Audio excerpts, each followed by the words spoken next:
Okay, so we'll kick things off. So welcome to the TADHack keynote. So TADHack Chicago took place over the weekend. So what you're seeing here are hot off the press hacks. So in the next hour, we're going to show you some, not all, of the winners that came out of TADHack. So if you go to TADHack.com, to the blog, you can see the winners there in a weblog. If you go on YouTube, you can see the videos of all the winners there. So there's lots of ways you can use the internet to be able to get access and see the material there. The way we're going to run this is almost the same as we did over the weekend on Sunday. We're going to give them allow them a 5-minute pitch, and after that, if we have time, we'll do just a quick couple of minute Q&A, and then we'll move on to the next one. So it's just going to be back to back to back pitches. Now let me, just before we kick off, give you a little bit of background on what TADHack is all about. Of course, it's Telecom Application Development Hackathon, and it's focused on 3 things: developers, technology, and creativity. Unashamedly so. There's no marketing, there's no business discussions. It's all round doing really cool things with telecom-related technology. Telecom is no longer trapped in the ivory tower of the beard and sandals brigade. For those Brits among us, you'll fully understand what I mean by beard and sandals. Generally, they sort of hide away in telecom standards and then make sure that innovation is stifled at every possible moment. Telecom is now programmable. This is a trend that's been taking place over the last decade. We've made it so simple now that people who have no coding skills can create new services. We've demonstrated this several times over the past year at TADHack. Telecoms has become so simple, non-coders can use it. And we're really starting to see a revolution in telecom app development. Of course, there's the whole on-demand revolution, where we're connecting people and processes together. But it's broader than that. We're now seeing enterprises driving the bulk of telecoms innovation because, guess what? The tools are there. It's easy for them to embed in their applications, in their services, in their business processes. So telecoms is finally being democratized. We're going to show you a few of the hacks on what that means. I think you'll be impressed. Go to the TADHack YouTube channel and you will see hundreds of hacks, some of which have gone commercial. So this is a trend, the democratization of telecoms, and really developers are the future of telecoms. So with that, I'd like to hand over to Price, one of our winners. Price, if you'd come on down and get yourself set up. So there'll be a minute or two while we get swapped around in terms of connections, and then we'll let Price pitch. So you just need the connector here? Yeah. And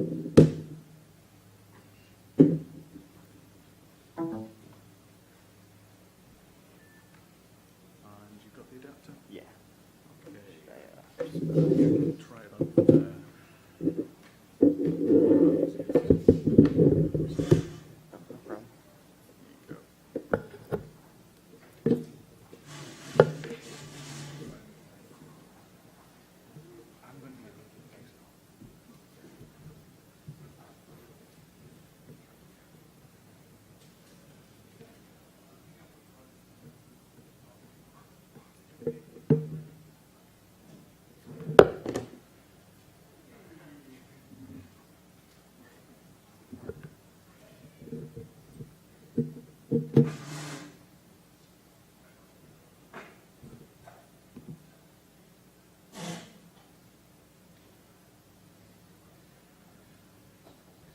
All right, well, can everybody hear me? Is this working? I guess I want to start off by thanking Alan and everybody at the whole TADHack team because this was my first hackathon and they really supported me throughout the whole process. And it made it a lot easier to navigate something new for me. So just thanks for everything there. With that, we'll get into call assist. So today, salespeople have they make sales calls, and those sales calls drive a lot of administrative tasks from action items that are created on those sales calls. So today, a sales call requires a lot of time offline after the call because a salesperson completes a call and they have to send out meeting invites, follow up with documentation, and provide other, I guess, to-dos that came from the meeting. So that's where Call Assist comes into play. Call Assist autonomously documents a sales call. And that's important because we can pick out keywords in natural language to create action items without ever having to be active in the sales call. So we can essentially just listen in on the sales call, listen to your natural language, and pick out terms that imply you're going to take action or something else is going to be required. So that's important because the more time your salespeople spend with these administrative tasks, the less time they spend selling. So if we can reduce these administrative tasks, there's a lot more time for them to be selling. So now we'll get into the actual product. So Call Assist is a conference call service provided. The conference call itself is provided by Tropo, so thanks to them. So on the conference call, Call Assist listens, and as soon as the conference call disconnects, Call Assist begins to send out meeting invites, and other documentation that were associated with the call. So now I'm going to do something that I might regret, but I'm going to call and go through about a 10-second sales call right now and see if I can get some action here. I'm just entering my conference number. And now I'm on a conference call. And I'm on a conference call with a customer that we've spent a lot of time with, developed an application for them. But they're having some trouble with the new application. So I'm going to reach out to my IT team for help around this new application. And with that, I'm also going to follow up next week with some revised documentation.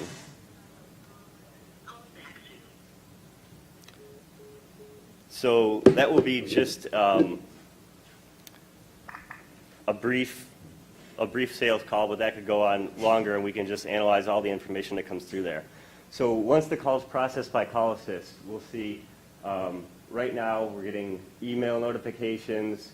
We can integrate with Slack and Salesforce as well. There's a lot of CRM applications that we can accomplish here by integrating more with them. So I'm actually waiting on Slack to process some of my call right now. So if I get a tone here, I'll know it was processed, and we'll switch over and take a look at it. If not, then we'll pretend I didn't do that. So how do we monetize this? And before I get back to there, I just got my tone, so I will click over real quick. So Slack, here, oh, you guys aren't seeing that.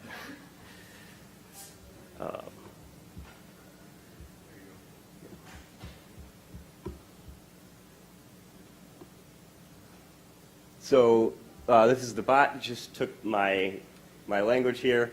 This is a help channel on Slack, so it recognized I needed help. It has my my cell phone number there. It picks that out, and then it takes out the phrase that I referenced that I needed help with. So this is just one application for Call Assist to handle. So now back to how can we make money on this. I think it's pretty obvious there's some value here, but meeting minutes as a service. So now instead of having to hire someone to take meeting notes, this is all done automatically. And the best part about that is humans don't scale. So if you have an administrative assistant for every salesperson, it's not feasible. This service scales without having that the human restriction there.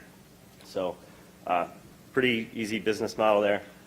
The market size, so there's a few different markets we can play in here. CRM is going to be the biggest one, and then a growing one is the virtual assistant market. These are all multi-billion-dollar markets, so there's definitely an opportunity here. What does this landscape look like right now? So right now there's two axes here. We have automation and information.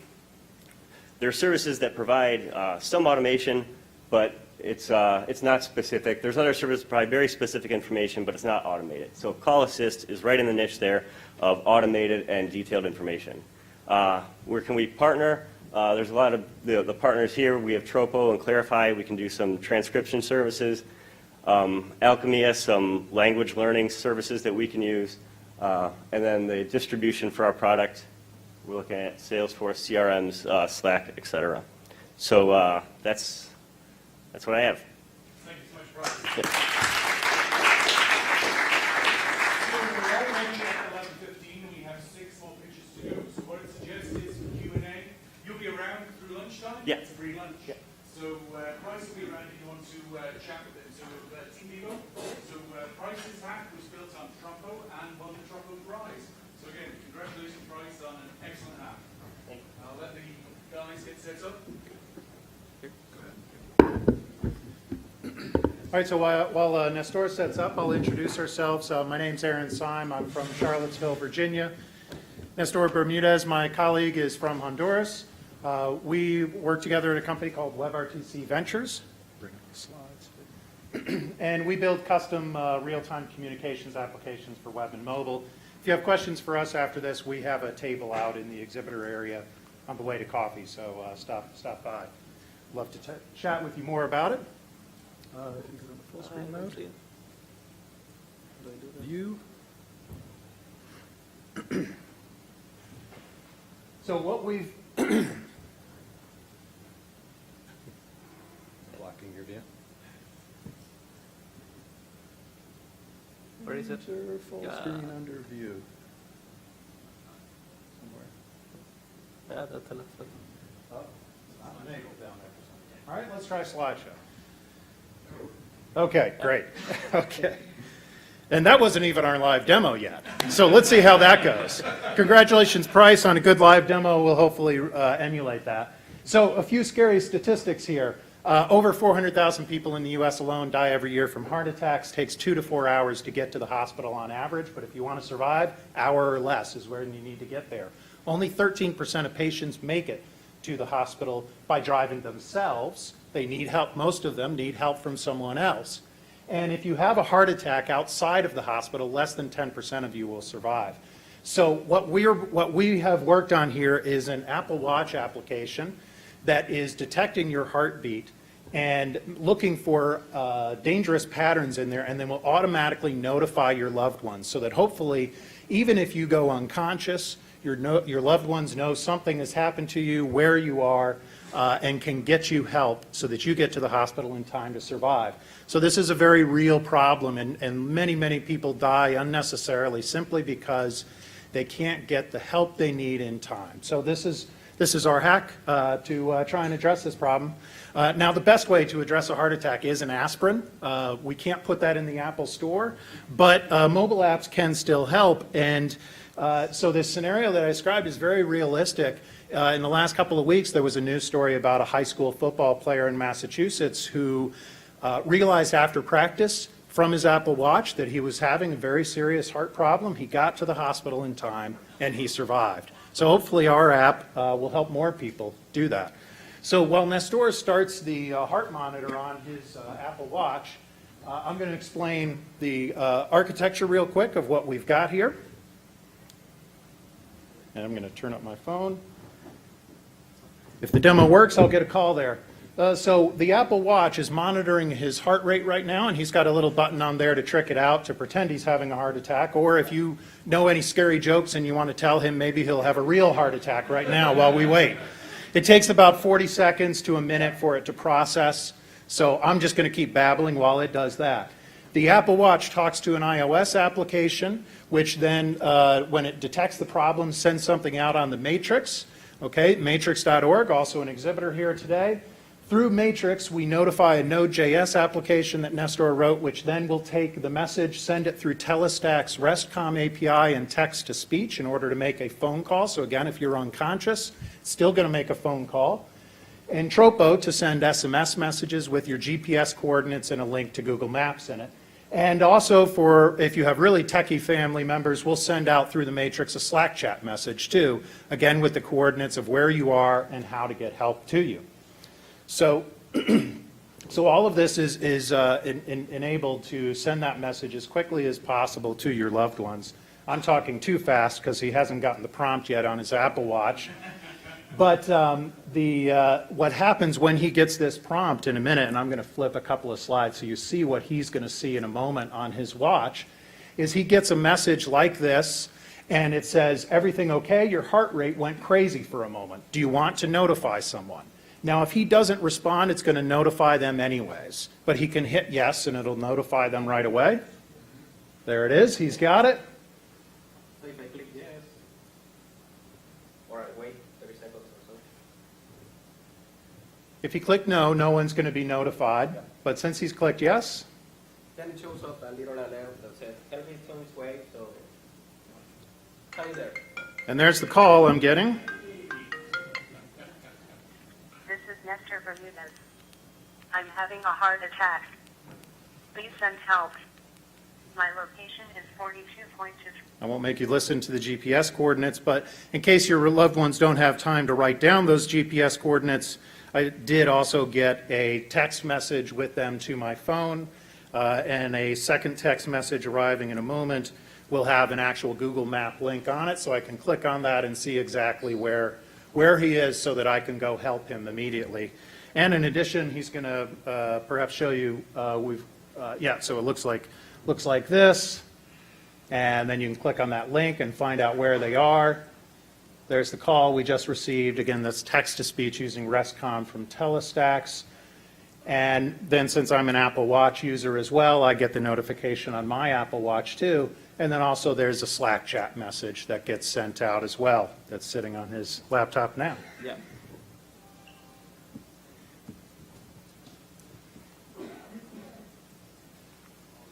You have to exit it to show him the live one, but that's all right. Trust us, it's in there. So it's in his Slack chat. So yeah, thank you very much. Again, if you have questions, we'll be out at the exhibitors table, and we'd love to show you this in person or talk about anything else. And these are the winners of the Telestacks prize. So well done, guys. Come on down and get yourself set up. So while they're getting set up, if you hang around there, so you can take one question while these guys get Sure. set up. Go ahead. Is there a way to automatically capture the data that you received and transmit it to Certainly could be. We didn't tackle that problem during the hackathon. That's the display port. But yeah, I think it's definitely an obvious next step of the application. And it's relatively simple right now, but you could imagine sending this to multiple contacts or different methods for different types of contacts, as well as contacting 911 immediately as well. Any other questions? If not, then hopefully the time is great and you're all ready. Yes, yes, we are. Over to Chaz and Seth. And these guys won the IIT Real-Time Labs prize. So over to you guys. All right, thank you for having us. Oh, Testing. it works. I don't think we really need that. All right. So over the weekend, we were hacking away at the TADHack, and we worked on the display of indoor and approximate locations for Next Generation 911, or NG 911. With the help of Dialogic and the IIT RTC lab, we are working on extending the functionality of our current PSAP beyond simple text display to real-time video and maps for emergency responders to keep them well-informed and well-coordinated during an emergency. And the Real-Time Communications Lab is currently developing an algorithm for indoor location. And this is the process that a call goes through so far. So someone initiates a SIP call. The caller's device probes for wireless access points, and then an algorithm dips into, the indoor location algorithm dips into a campus emergency address database that is maintained by our campus, or it can be maintained by a corporation, And this provides extra info in addition to the civic address and the latitude and longitude. It provides actual info on the floor that you're on and the room that you're in. And then it's off to you. All right. So quickly, this is an older version of a PSAP. And so this is, as you can see, it's a simple text display. The call comes in, a few fields are populated. What we'd like to see is a map, a campus map or a little Google map there. So we'll show you what we've got in our demo just after this. So the Dialogic Media Server on site will be receiving the NINA mandated SIP call and will handle the encoding and work to establish and maintain a connection between the caller and the PSAP over real-time transfer protocol. The emergency operator accepting the call can still expect to see standard civic address and soft phone interfaces they always have, but using our NG PSAP and the additional information provided by the indoor location algorithm, we will be displaying relevant campus maps, floor plans, with the addition of live video and text chat, all the things we've come to expect from WebRTC. So, We'd like to show a demo. yeah. And I will send out a text to our friend Barat.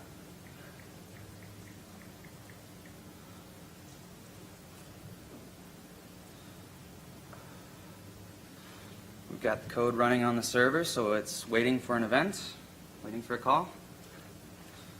We'll see if he's around his phone.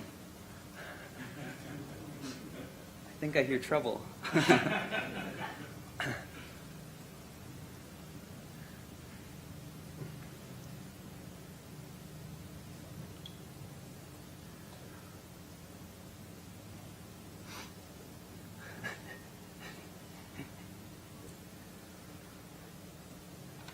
He was really quick last time.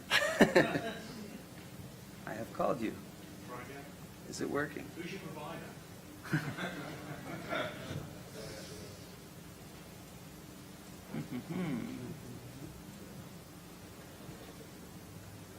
Why don't you call him? Call him. He's probably in a conversation. Here.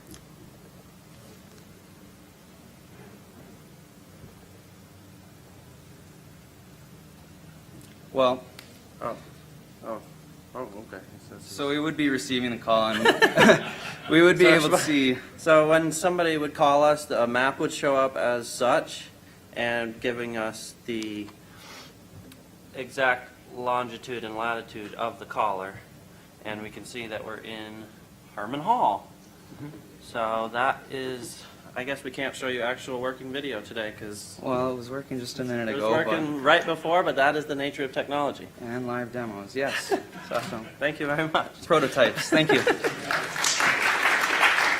if you could come down and get set up, and maybe while Alex is getting set up, Chaz said you could take a question. Any questions? Yeah, any questions? No? Yes? So how did the indoor location database get set up? Professor Davis will be talking about that later today. But the campus emergency address database was something that we were provided by our Office of Technical Services. So yeah, that's a database of all the access points where they're located. And where you are in a building is calculated based on the strength of the access points around you. So that's how it works. It's a tough thing to get working precisely, but they're working on that right now. Yes? So does this work if you're not logged into like the Wi-Fi? So if you walk into a building, if I just walked in without being maybe a member of the campus, staggered in and then need to dial 911 and get, does it care that I'm not logged in? It doesn't care. It turns on Wi-Fi automatically and looks at all the access points around when you make a call like that, when you make an emergency call. So it doesn't matter if you're actually on the Wi-Fi. It probes the signal strengths around you so it knows even if you're not logged in. So it triangulates just like a cell network would, Correct. but on the Wi-Fi. Yep. And that all happens in addition to making, keeping the emergency call, the normal telephone call. So the Wi-Fi probing will happen in the background. So again, these guys won the IT Real-Time Communication Labs prize. Again, it was your first pitch. Yeah. Yeah, Just like ever. the prize's first pitch. So as I say, TADHack is for everyone. You don't have to be a hardcore, hairy programmer. You can be basically whatever you want. Wait a minute. All right. So I would now like to hand over to Alex. As you can see, oh no! And he was the winner of the Lithium prize. Over to you, Alex. Thank you. So this all conspired from an event that happened last week in my workplace. We just happened to lose power, and all of our infrastructure sort of disappeared. And because of it, we were all left kind of in the dark, looking at each other and making funny jokes, very low-level jokes, about what to do in such emergencies. And part of it was that we realized that, including our desk phones, we couldn't call maintenance or security or anything because as soon as the power went out, they just stopped working. And none of our cell phones had any of this information. So I went online to try to find what solutions there are that kind of address this. And that led me to Googling a bunch of stuff, and then WebRTC, and then I found the TADHack, and I was like, hey, that sounds like the kind of place where people would know how to solve that. So I kind of showed up, and this is the product of that. So the main focus of ohno.info, which was registered at 2 a.m. that evening, was to give people a simple, intuitive, and empowering way to solve this kind of situations. So there are two parts to it. There's a administrative side, and then there's a client side. So I'm going to go through the administrative side, which is really simple to set up, and then we're going to see how that ties in with the client side. So basically, a company would simply come in here, create a login, and log in and get authenticated and all that fun jazz, but we don't worry about that. And all they do is fill out this simple form that says, hey, what's my company name? What do I want to tell my people in case of an emergency? And obviously, the right thing is to just keep calm and text on, because that is the right kind of thing to do. And then I define a whole bunch of groups that are meaningful to my organization and useful in an emergency, right? So maybe the group all employees, or hey, just the web team, or just the security team, or maintenance, or anything else. Suppose I work in finance, I may want to call the SEC. And all I have to do is simply put in the number for that, like this, whatever their number is. I don't talk to the SEC often. And then I create a new group, and that's right there within my groups section. I then click done, and that's it. I am totally done from the organizational standpoint, right? Any of the clients then just go to that number and text that number, and when they do, they will get a link in their text message that pulls up the client on their device. And like I said, all of this is working, just not all the time. So the client, you get a link in your text, and when you pull that up, what you get is this client, which is really just a web client for the device. And like I said, it works exactly the same way on your phone.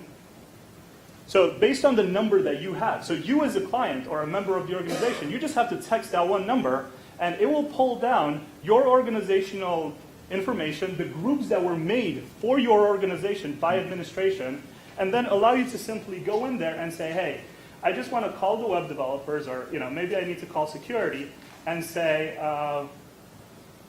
help, stuck in elevator. And I should probably spend a little bit of right, but. So what that does is that blasts a message to whoever was on that part of that security list, and then all of them get a text message with whatever message you put in there, a timestamp and your name and pertinent information, and they can respond accordingly.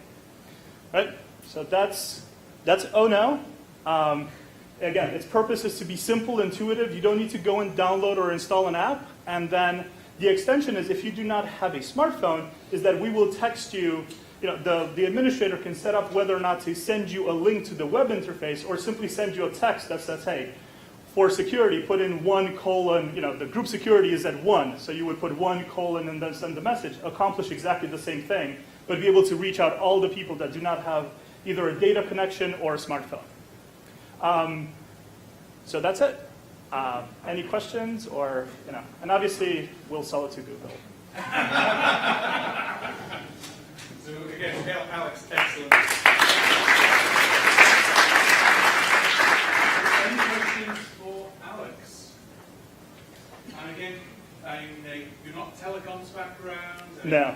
I mean, this was basically, you discovered, I think, TADHack on Wednesday? Yep. Yeah. So again, a really great experience. So yeah, can you get yourself set up, Thomas? Thank you so much. Yeah. All I want is a connector thingy. Thank you. Good afternoon. My submission to TADHack was a video, not a presentation. So I wrote a presentation about 10 minutes ago. So when you find, as I'm sure you will, problems with my presentation, I have pre-apologized. But there is audience participation in the demo, so that's always kind of fun and dangerous. And where's the, does it rate?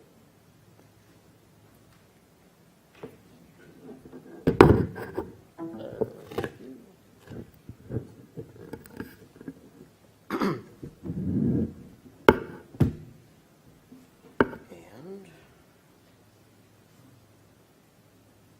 disco. Andy? All right. So thanks for being here. My name is Thomas, and my entry for TADHack 2015 I called Goober Conference, and it came out of some work I've been doing in putting user interfaces on things that don't have user interfaces. And the problem I was trying to solve here, what is the UI for a conference call?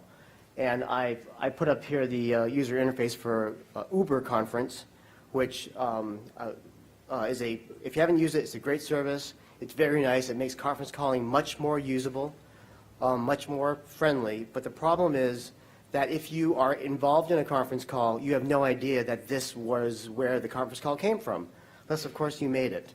And I don't know about you, but only 1/10 of the time I'm the guy who makes the conference call. And the work I've been doing is how do you put a UI on things that don't have UIs? So, and why would you do it? And so, for instance, here is a camera lens that doesn't have a user interface because it's a camera lens. But there's all kinds of times and places where you'd like to have a UI for a camera lens, and I'll give you a for instance. I want to buy more of it, or I want to configure it. I want to do something with it. So basically, this is the same problem that Canon actually has. Imagine that you're Canon, you make camera lenses, you put them on a boat from Japan, they get into the United States, they go through 2 levels of distribution. Somebody purchases that camera, gives it to their son for Christmas, now their son has the camera. Not only does that camera lens have no UI, but there's a very, very, very big distance between the person who owns the camera lens and the manufacturer, and there's absolutely no way for that manufacturer to know exactly who bought the camera lens. This is a problem in every single sales channel that you're going to find. It's the downside of sales channels, which is you as the manufacturer have no opportunity to manage the customer experience of your end customer. Happens everywhere. The UI is actually a really simple idea. You put a phone number on the thing you want a UI on that says, if you want support, text this number. And when you text that number, you have an experience like this. A little bot comes back to you and says, hey, thanks for texting me, how can I help you? It's how you put a UI on a thing. And what's great about that is it doesn't require any applications, no mobile installs. It doesn't require anything else but thumbs. And if you're interested in this topic, I have a talk in about 2 hours that really goes into depth on it. But that's where the hack came from. And so the question is, what is the UI for a conference call? And I put one together. But the first thing I needed was a conference. This is the actual code for my hack on a conference I did with Tropo. So Tropo was the first sponsor I used to simply create conference calls. And then the second question, then I had to ask myself the question, what exactly would I like to do if I had a UI? What would I like to do with my conference? So here's a few things. I want to get a copy of it, please, or transcribe it. Or I might want to share parts of it. Like we talked about this part during the conference. I like to mail that to somebody else and say, we talked about your problem, here's what we said. Or I like to take notes during the conference and have it saved. If you're familiar with HyperVoice, this is a HyperVoice pull-off. What I'm saying is, during the call, I can text into it and say, oh, that was interesting. And that becomes part of the data of the conference. Or maybe I want to save the conference and transcribe it so I can make it searchable or add others into the call. And then that's where I came into the second sponsor of my hack, Clarify, which has a really beautiful service. You give it a WAV file, and then what it does is it transcribes it for you. It finds all the often used words, and then you can also give it keywords to look for inside the conversation. That way, when the conversation's over, you have saved that as an asset, as a searchable asset. It will exist in your ERP, your CRM, Evernote forever. Voice becomes data. So what I did was I set up a bot. This is something I had done before the conference. So this is my admin screen for making bots. And then I made my UI for the conference. So basically, you text into the conference, and the conference I was having at the time was this one. I texted in, and it says, how can I help you? Would you like to give me your email, look for a keyword, or create a transcript? All done very simply with a bot and Clarify. And then at the end of the conference, the results get mailed to anyone who texted in and said, hey, give me an email of this, please. And so you can see in this particular conference that my wife and I texted into it. We both wanted transcripts, and the keywords were about my mother-in-law's dining room in Manchester, New Hampshire. And apparently we talked about dining rooms, forks, glasses, and dishes. Okay? Who knew, right? And so that was basically the heart of the mashup. There are some things I didn't get to because I did it in a day. But like real-time annotation, I think it's really interesting for me, especially because I'm an ADD person, to rule all ADD people. What was I talking about? That as I'm listening to it and experiencing it, I want to note that. Oh, that was interesting. I like that part. Bookmark that for me, so when I look back later, I remember, oh, that was it. This is trivial with this. And by the way, can I just point out that what's really wonderful about text is that you can do it anywhere. And I don't mean like just during a conference call, we don't want to interrupt. I want to remind you that we are online less than 3 hours a day. And that means that the bulk of your waking hours are not online. You don't have a browser, you don't have a web app, you don't have a mobile app. You're just walking around. Putting user interfaces on things that you can access when you're not online gives a tremendous advantage to you as the user of what you're doing and the manufacturers of what made the thing that you're thinking about. So I have a lot of passion for that, obviously. So as I said at the end of it, I was going to do audience participation. What is the UI on top of a conference talk? It's that. If you'd like a copy of this talk, take down that number, and I will put the link onto that bot in about 2 seconds. So when you text it, you'll get a link to this presentation. So that's my hack. Thank you. So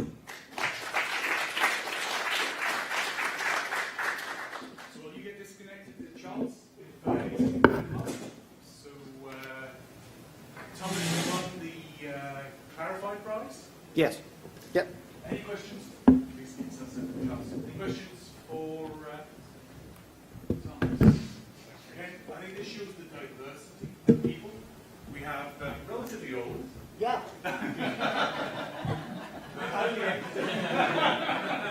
I'm old. Relative. Yeah. I'm old and short. It's even worse. So we have experts that are changing the industry and changing perceptions around the importance of text, the CRM. We see we've got students, we've got people that have no relation to basically the real-time communications industry, yet are getting involved because we've democratized it. We've made it cool, made it easy to get access to these tools. These are creating a whole range of interesting services that people within the industry could never think of because they're not experiencing those problems. So while Charles gets set up, you okay? Yep. Charles and his wife were busy hacking away over the weekend. So this is actually our second husband and wife team winner. The first was in June in TADHack in Melbourne. So it's hopefully it's a trend that we can keep running on with. With that, Okay. I'll leave it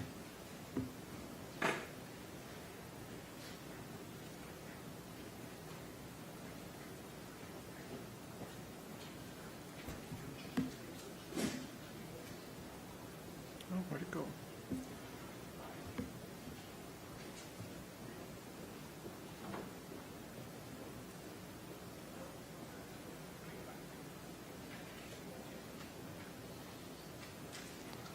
I see, okay. Okay, so my app is called Samaritan, and the basic idea is it's an app for getting and receiving help from other people who use the app.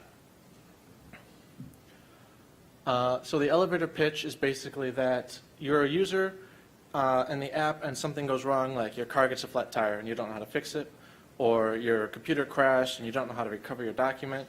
You can post a request for help on the app, and then your request for help is broadcast to anyone who's using the app who can possibly help you.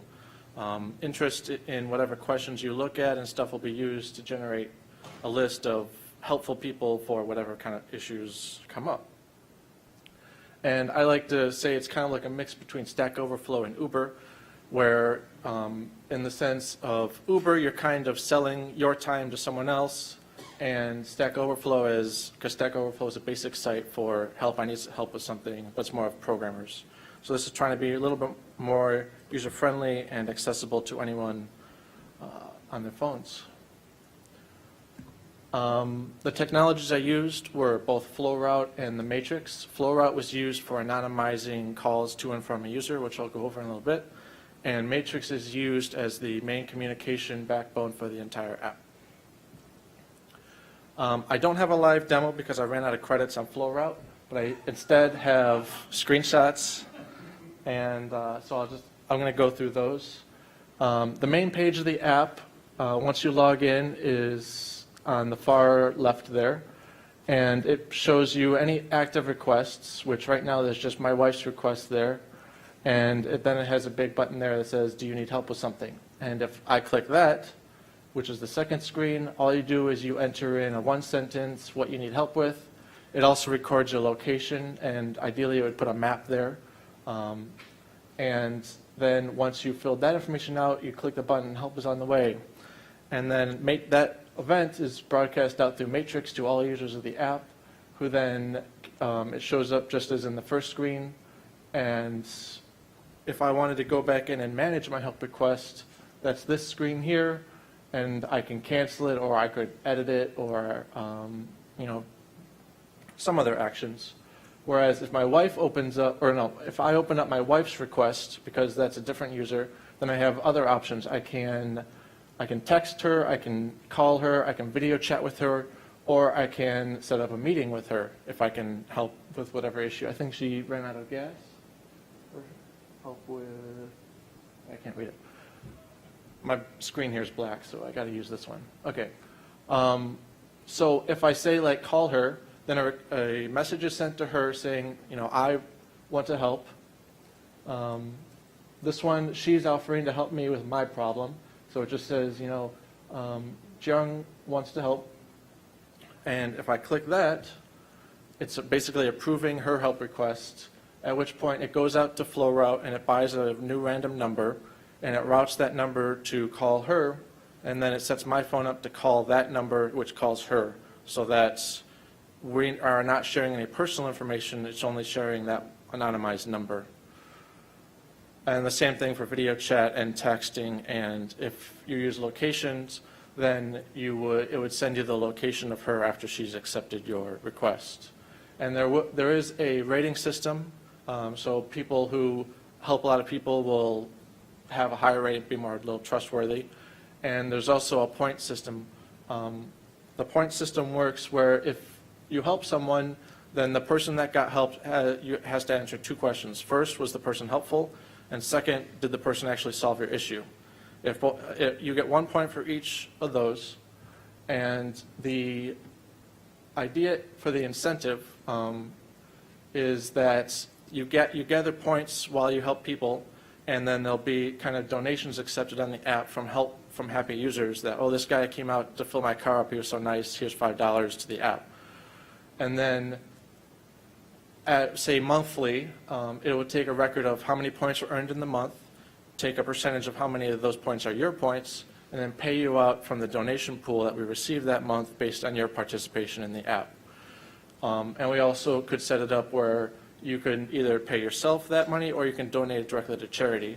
So it's like, oh, you want to send money to Doctors Without Borders, you can load up this app and help some people over the weekend, and then maybe $5 or $10 will go out to Doctors Without Borders at the end of the month. And the other idea we had was to offer sponsorship for corporations. So like Jiffy Lube might buy some prioritized advertising and say, hey, if you help someone with their car this weekend, come in and get a free oil change. And that's my pitch. Thank you so much, Charles. So I'll look sort of any questions for Charles, and I'll ask the probation nerds to come on down and get yourself set up, okay? Any questions for Charles? So you get a choice of who to select? Like you can look at people's profiles or their rating and then you choose the person? Yes, whenever someone offers to help, then their name with their profile shows up on your help request. And if multiple people offer to help you, it would say, you know, so-and-so wants to help, so-and-so wants to help, and you can look at them and say, oh, I want to go with this one, so you seem more knowledgeable than that. So you can pick and choose.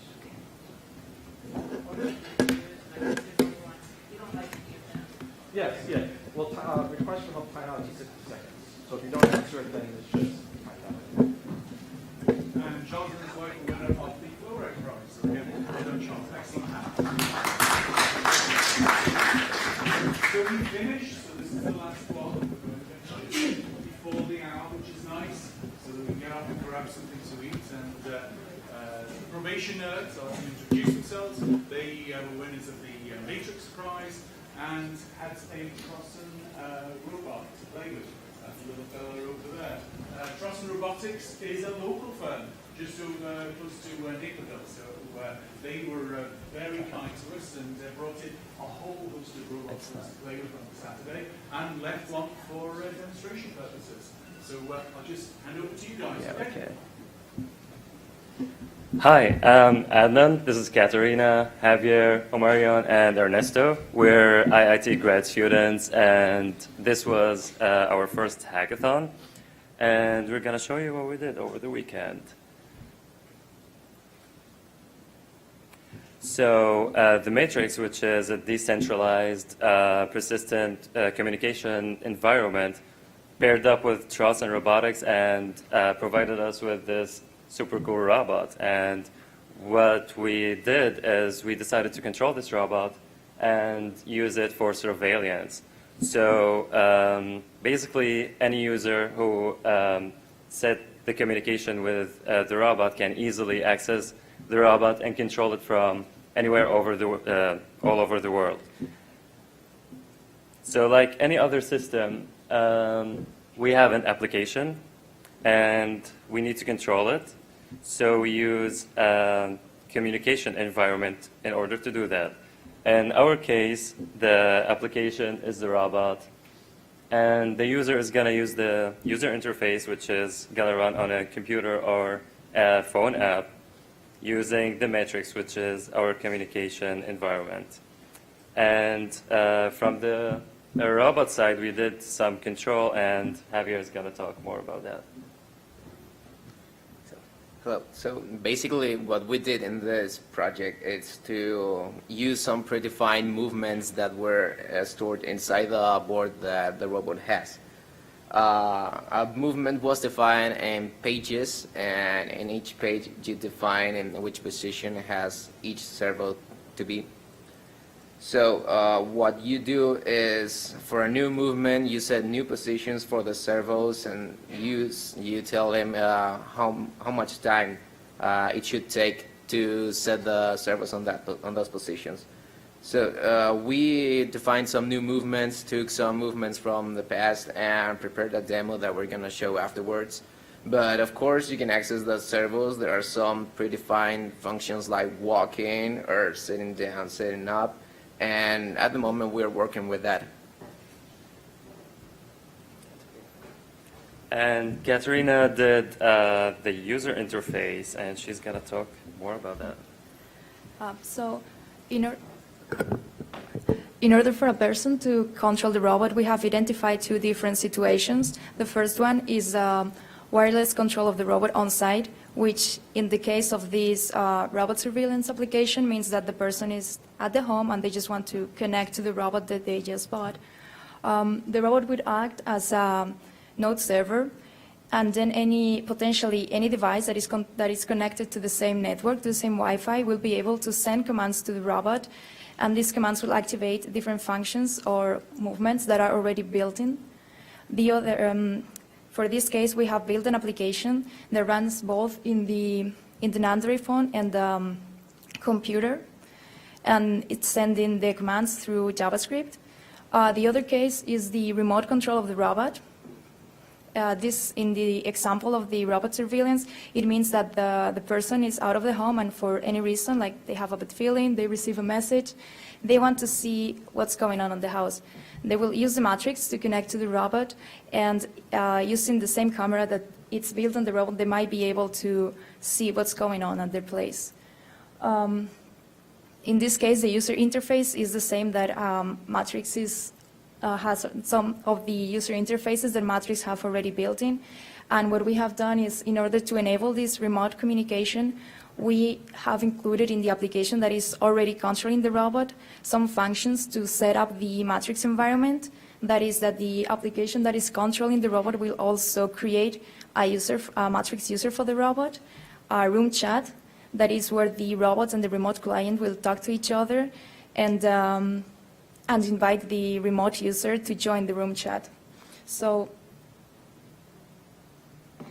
in case you can see anything in the application, what it will do is firstly ask the person to enter the robot user and the password in case it's the first time that the user is connecting to the robot. It also has a sign up menu where the person will create the robot user with the password, create the room chat, and invite the remote user. And once this is done, you can access the control interface where you enter the local IP. And once the connection is established, different functions, different buttons will appear on the interface, and you will be able to control the robot. We will show that in the demo afterwards, and now Adnan is going to talk more about how we implemented the remote control. Yes, so for the remote control, any person through a computer from anywhere in the world can access the metrics, which is very simple. Just enter the chat room that's already set up with the robot. And there's a Python script that's always running on a computer, is always reading from the matrix chat room. So whenever there's any commands entered to the chat room, it's gonna go to the robot and perform those commands. And now we're gonna show a demonstration on how we did that. Yes.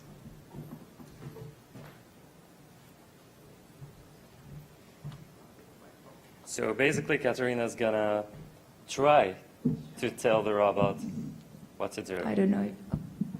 Okay, this is working. So I guess we can try to connect to the robot firstly. I guess. It's connected already.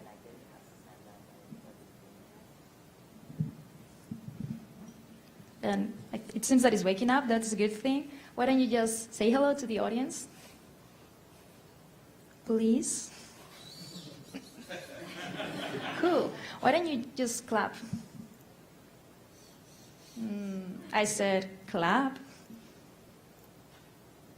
Yes, yes. What do you think you are? You're just a robot. You're not superhero at all. What? Right? More?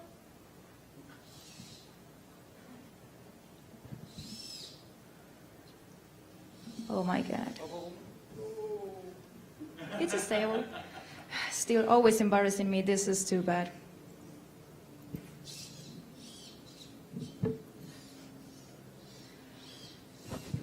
I really don't know what else to do with this robot.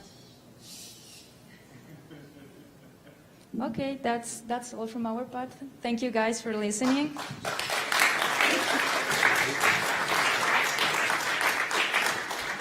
Thank you so much, guys. So, any questions for probation nerds?